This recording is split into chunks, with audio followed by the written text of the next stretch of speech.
Hey gang, I'm here to help you out with this. This comes from Professor Dave's video on Nuclide symbols, atomic number, mass number, ions, and isotopes.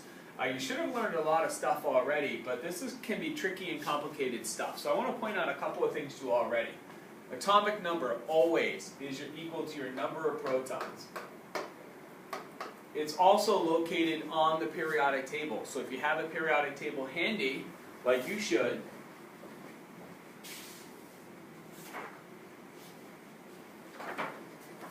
if you don't, you can borrow one from underneath the clock right over there. There are some of these. Just return them for me, please, okay?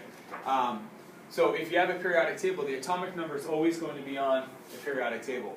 So if you know anything in this column, you automatically know your number of protons. So for this first one here, whatever it is, I know my number of protons has to be 5, and it has to be 5 because its atomic number is 5.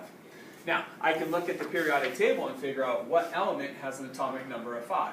Oh, that's boron. So over here, in my Nuclide symbol, I can put the letter B for boron, and I always like to write the atomic number in the lower left-hand corner of 5.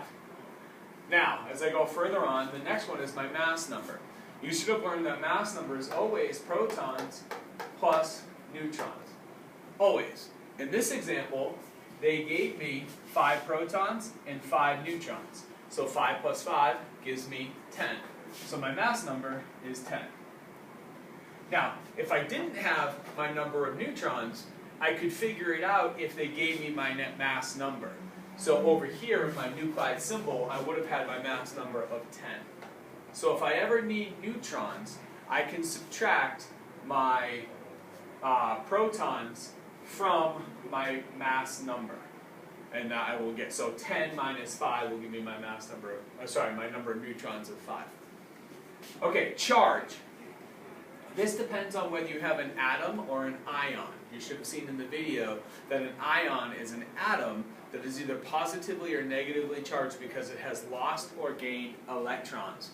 A good reminder of this is if you lose electrons, you become positive. Electrons are negative.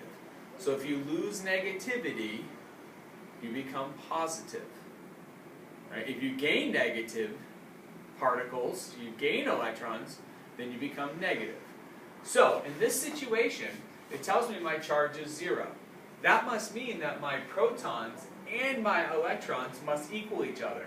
Because if it's like a seesaw, and I have 5 positive things over here, and 5 negative things, they cancel each other out equally. They balance each other out, so I have 0 for my charge.